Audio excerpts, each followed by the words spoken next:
right, I think we're ready to roll. We are broadcasting live on YouTube. Let's record some audio. All right, ladies and gentlemen, welcome to the Daily Power Parsha Palooza.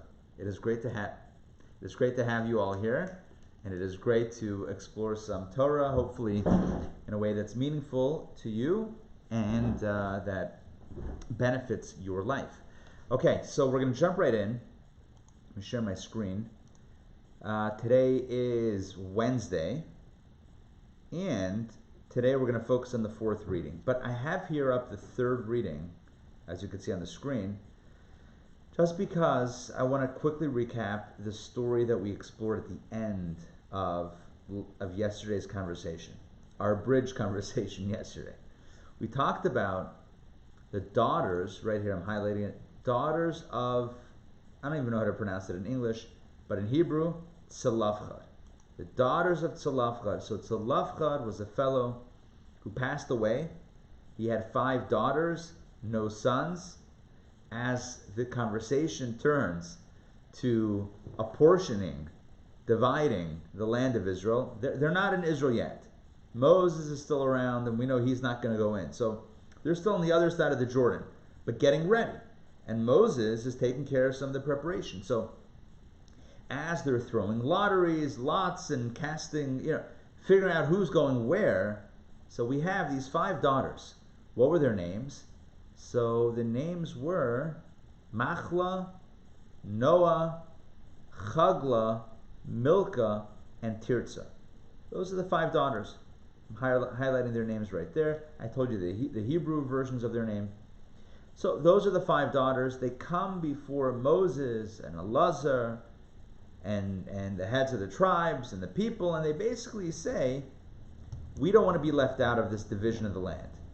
Based on all of the laws that had thus far been told to the Jewish people, the tribal division is patrilineal. It goes by the male, it goes by the head of household, it goes by the father, son, etc. That the paradigm.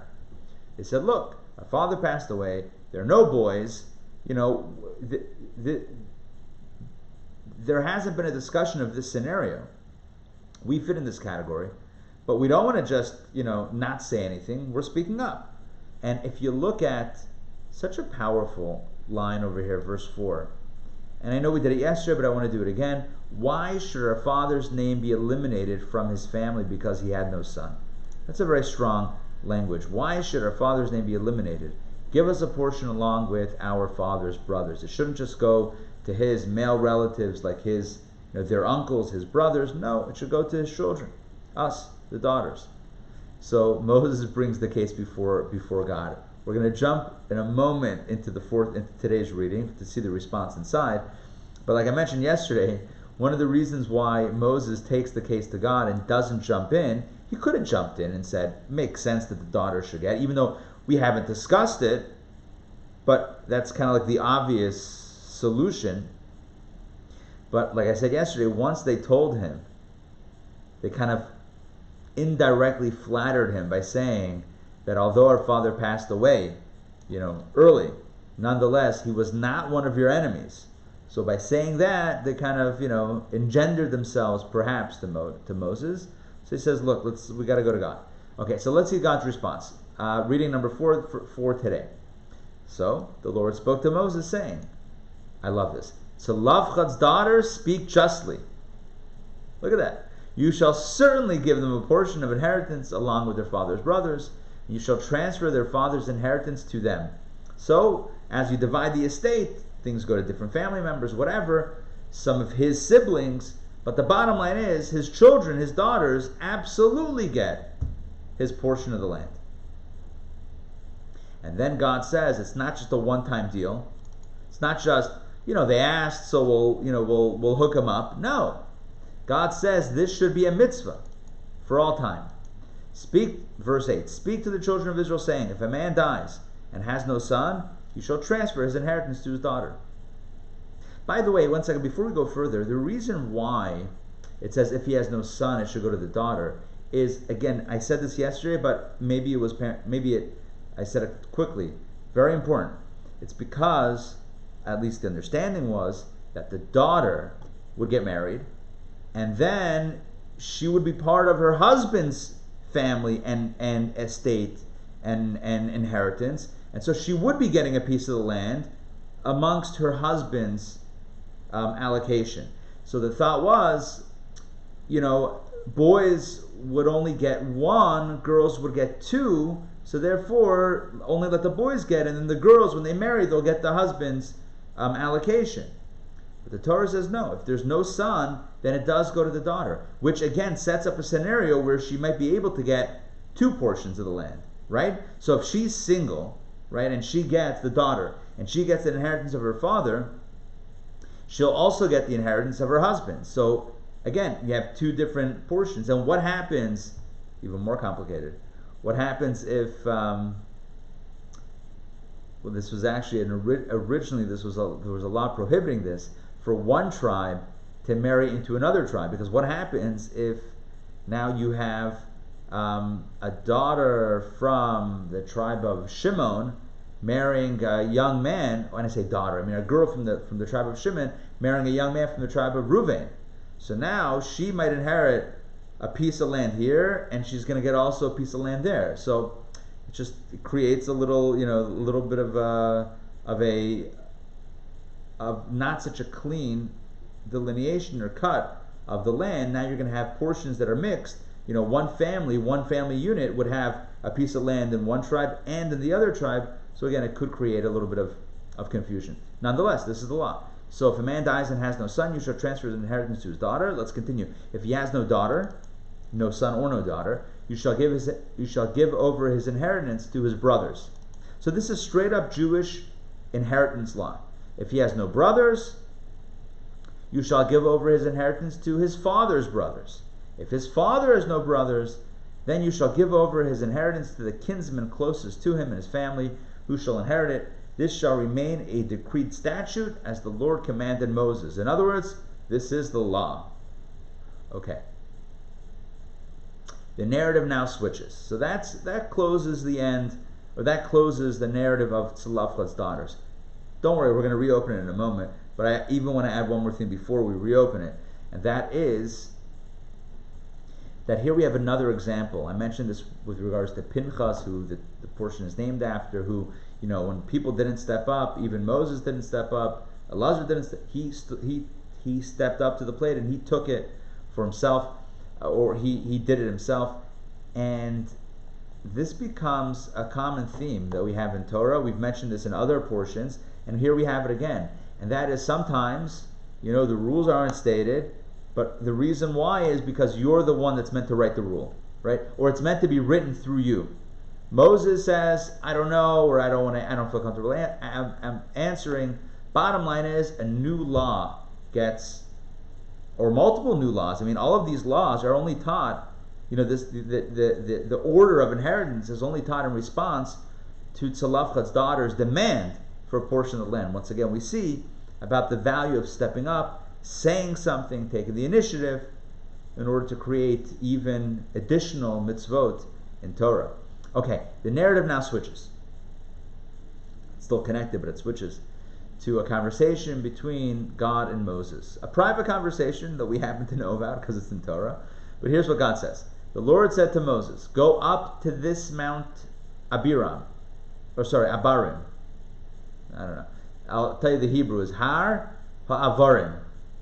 Mount Avarim. Okay. Go up to this Mount Abarim. Yeah, it makes sense. It works. And look at the land that I've given to the children of Israel. In other words, remember Moses, you're not going to go into Israel. So go up in the mountain range outside of Israel, and from that perch, look over the land. And, look what he says, when you have seen it, you too will be gathered to your people, a euphemism for death, just as Aaron, your brother, was gathered. Basically, God is telling Moses, go up, take one final look at Israel, the land that you're not going into. I added that. But God did say that. And then you will pass away, just like your brother. Oh. No, God does say that. Because you disobeyed my command, God says to Moses, in the desert of Zin, when the congregation quarreled when you were to sanctify me through the water before their eyes by speaking to the rock. These were the waters of dispute at Kadesh in the desert of Zin. You didn't speak to the rock. The reference is you hit the rock, and because of that you failed to sanctify me through that action. Therefore, you're not going to go into Israel. The best you're going to do is look at Israel and then pass away. Moses spoke. So look at Moses. So that's what God tells Moses. Look at what Moses says back. Verse 15. Very, very emotional. Moses spoke to the Lord, saying, "Let the Lord, the God of spirits of all flesh, appoint a man over the congregation, who will go forth before them and come before them, who will lead them out and bring them in, so that the congregation of the Lord will not be like sheep without a shepherd." And essentially, what is Moses asking God, or asking of God? He's asking that God appoint a new leader over the Jewish people to take over once Moses passes away. In other words, don't leave this people like a sheep without a shepherd. Don't leave them. Don't leave it up to whoever fills that vacuum of leadership will take over. That's going to cause strife and quarreling and fighting and just tremendous instability. We have to do this now during my lifetime to appoint the next leader so that there's a smooth transition and the people are having a leader. But the way that Moses describes the leader, going forth before them and coming before them, leading them out and bringing them in, there are so many commentaries that explain all of the nuances of Moses' request, the specific nature of the request of Moses. I actually spoke about it Sunday morning in our Kabbalah and Coffee class. One explanation, many explanations given amongst the commentators, but one is that a leader has to go before the people to lead them out, but also bring them in. In other words, a leader has to have a vision that's beyond the people, but also know how to relate to the people in a very real and a very practical way. So there's the value of being ahead of your time, but also being able to bring people, shepherd them, lift them up to reach that space, and not just be so far ahead that you're out of touch. Okay, so that's Moses' request is to God, appoint the leader. What does God respond? Verse 18, the Lord spoke to Moses, "No problem, your wish is my command. Take for yourself Joshua, the son of Nun, a man of spirit, and you shall lay your hand upon him. And you shall present him before Elazar the Kohen and before the entire congregation, and you shall command him in their presence." In other words, don't make it a secret ceremony and write in a letter that to be opened after your passing that Joshua should take over. No, do this. It's not really transferring the mantle of leadership, but appoint the next leader during your lifetime in front of the people, so that everything is above board and or clear and obvious. You shall bestow some of your majesty upon him, so that all the congregation of Israel will take heed. Right? If you give this person, if you're the one appointing, they're going to take him seriously. So make sure that you're doing it. He shall stand before Elazar the Kohen and seek counsel from him through the judgment of the Urim before the Lord. Interesting. What he's saying is that the next leader, Joshua, should work with Elazar the Kohen. And when he has a question, he should ask Elazar, who's the high priest, he should ask him to consult the Urim of Atonement, the breastplate. There was a plate, a gold plate, square plate, that was worn around the chest of the high priest. There was like a chain that was holding it up, and he would wear it on his chest, and it had 12 stones corresponding to the 12 tribes, and each stone was engraved letters on each of the stones, the name of the tribe associated with that stone. Each tribe had a stone, had a color, and their name was engraved on that. And when he had a question, when the Jewish people had a question, like a serious question, not like what's for dinner, but like a real question, right? So they would consult the high priest, and he would consult the Aura of Atonement, and the letters would light up that formed the response from God. So kind of like I don't know what I don't know, a very cool light up response system that was miraculous. Okay, so basically, Joshua should be consulting with Elazar the Kohen through this method. By his word they shall go, and by his word they shall come. He and all Israel with him, and the entire congregation. In other words, this leader should really be a leader. Moses did as the Lord had commanded him, and he took Joshua and presented him before Elazar the Kohen and before the entire congregation. He laid his hands upon him. That was kind of like a symbol of conferring, some sort of, blessing, power, putting the hand on the head of the other person. And he commanded him in accordance with what the Lord had spoken to Moses. In other words, he gave him those instructions as God told him to give to Joshua. Now, just when you read the story, it sounds great. It sounds wonderful, touching, meaningful, a little bit disappointing for Moses, but you ain't seen nothing yet, because the commentaries say there's a whole drama beneath the story. What's the drama? When Moses asks God, let the Lord appoint a man over the congregation, who does he have in mind? Not Joshua. Who do you think he has in mind? His son. His son. Moses had two sons. And Moses wanted at least one of his sons to take over from him. In fact, the commentators say, and I'll show you Rashi in a moment, Rashi says this. The commentators explain that that's exactly why Moses requests this from God right now in the story, in the narrative. What's it following immediately?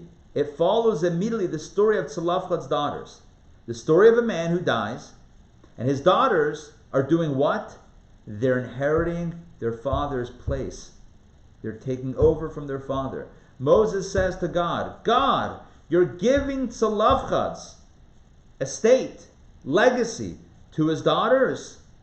Do the same for me. Give my legacy to my children and let them take over from me. Understand the connection? And what does God respond? Good idea, we do need a leader, but it's not going to be your son. Not going to be your sons. It's going to be Joshua. Why? I think I mentioned this last week or in a previous class or some other context. Because when it comes to Torah, it's not hereditary necessarily.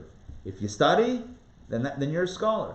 If you don't put in the effort, it doesn't work like inheritance. It doesn't work like, inheriting an estate. It's not like getting a piece of land like Tzalafchad's daughters. It's a little bit more complicated than that. I'm going to show you Rashi's commentary. Really, really powerful. Look at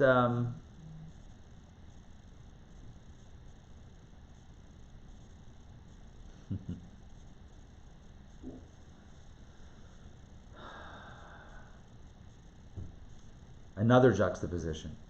Rashi does a lot of this, explaining why one story follows the other. I'm going to make it a little bit bigger so we all can see it easily and clearly. Okay, take a look.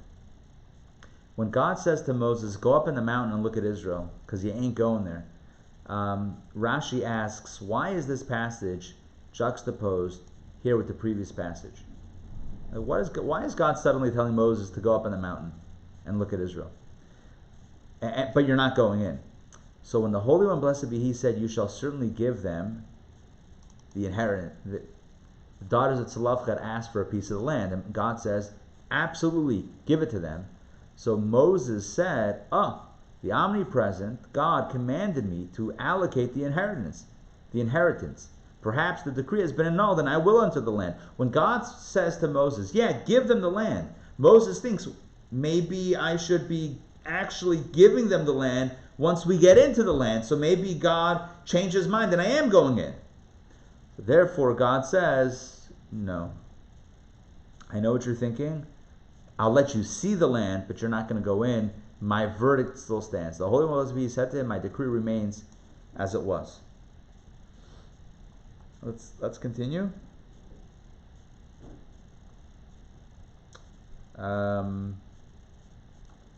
Continue. I want to show you the other Rashi that I mentioned. Okay, so when Moses requests a new leader to be appointed, here's a very beautiful lesson. This verse comes to let us know the virtues of the righteous. For when they are about to depart from the world, they disregard their own needs and occupy themselves with the needs of the community. When God tells Moses, when God reiterates to Moses that he will not enter the land he is going to pass away before, so Moses immediately thinks about the people, and he says, at least according to this explanation, and he says, God, you got to take care of the people. He's not thinking about his own mortality. He's thinking about what the people will need. So that's a beautiful lesson in and of itself. Okay, here it is. This is what I mentioned before. Again, about Moses' request. When Moses heard that the omnipresent God told him to give Tzalafchad's inheritance to his daughters, he said, it's time to ask for my own needs, that my son should inherit my high position. The moment God says to him, give Tzalafchad's daughters their father's inheritance, Moses says, I need to now ask for my own family. The Holy One, blessed be he, said to him, that is not my intention. For Joshua deserves to be rewarded for his service, for, quote, he would not depart from the tent of study of Moses. This is what Solomon meant when he said, he who guards the fig tree eats the fruit. I love that line. He who guards the fig tree. I told you to guard the fig tree, not eat it. Okay, whatever. But if you're hanging around the fig tree, you're going to be inevitably eating from its fruit.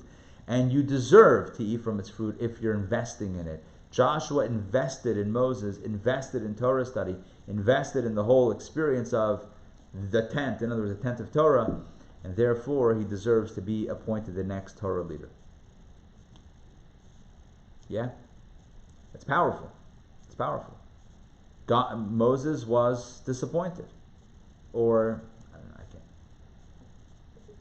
we might imagine that Moses was disappointed. He wanted his son to inherit his position. God says no. Okay, so what are the lessons that we can extract from today's conversation? Number one, like we started in the beginning, the daughters of Tzalafchad teach us the power and really the importance of not being passive, but asking for what you need, asking for what you think is right, demanding what you think is right, and getting that done. Because of them, we have this whole series of verses that talk about how inheritance is meant to flow if a person doesn't have sons, etc. All of that is attributed to Tzalafchad's daughters. They could have said, we'll wait and see. No, they took initiative, and that's always a good thing. Lesson number one. Lesson number two. When we spoke about the aftermath of the story of Tzalafchad's daughters, so we mentioned that Moses says to God says to Moses, time to go up in the mountain.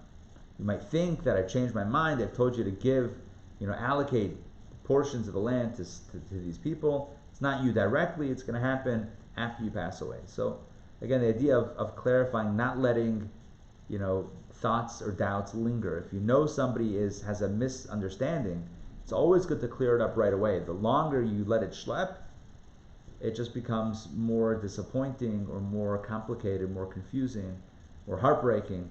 It's always better to clear up miscommunication or misconceptions, even if it's a difficult conversation. So God says to Moses right away, right after Moses starts thinking, maybe, God says, look, I'll let you see, but you're not going to touch. You're not going to go there and actually put a foot on the ground in the land of Israel. Okay. Then we have the notion, the idea that Moses is requesting from God that his son, okay, if he can't go in, at least maybe his child, his son, should take over the mantle of leadership. And God responds, no, it's going to the one who invested in this. It's going to Joshua. And once again, like I mentioned before, many times, but also recently, the idea that Torah goes to those who, the figs of Torah, I think it was figs, go to those who guard it, who guard the tree. And finally, Moses asks for a leader who gets the people, and who the people will get. Somebody who's not only a visionary, somebody who has a strong sense of leadership, but somebody or a strong sense of where to go, but also knows how to get the people there, get the people on board. Because if you have a leader that's too far ahead, it doesn't do anything for the people. People are stuck behind, and it ends up being a disaster. So it's very important to have the right leader to lead a people, especially in a critical time as this was. The transition between desert life and Israel life was a very, very critical juncture, and Moses asked for a leader that would shepherd them in that process. And of course, God responds, yes, Joshua, and let's take care of it now during your lifetime. Let's appoint him as a leader. Once again, clarity is key. It's so important to have clarity and not leave doubts, not leave confusion, not have all of these other factors linger. God ensures that the people know very clearly who the next leader is going to be. Moses himself appoints him. God himself, approves it, and that's it. No questions. It's very simple, very clear, which is good. It's good to have. The Talmud says there's no joy quite like the resolution of doubts. Right? When you have a question, when you have a doubt, it can be very agonizing. So it's good to know. It's good to have clarity. God gives Moses clarity. Moses gives the people clarity. It's always good to have clarity. All right, that's it for today. Those are the lessons that I wanted to share with you. Any questions, comments? Feel free to unmute yourself. No? It's okay. All right. Great to see you guys. See you tomorrow. Same bad time, same bad channel. Daily Power Parsha. Tonight we have Torah studies, and we're going to learn how to dance to the rhythm of the moon. That is tonight. The moon dance. Tonight at 7:30. Torah studies. If you're wondering what in the world I'm talking about, you have to join us tonight at 7:30, or catch the replay on YouTube or on SoundCloud. All right. See y'all later. Take care. Thank you. Have Pleasure. a good day. You too. You too. Have a wonderful day. Bye. Take care. See you later. Bye.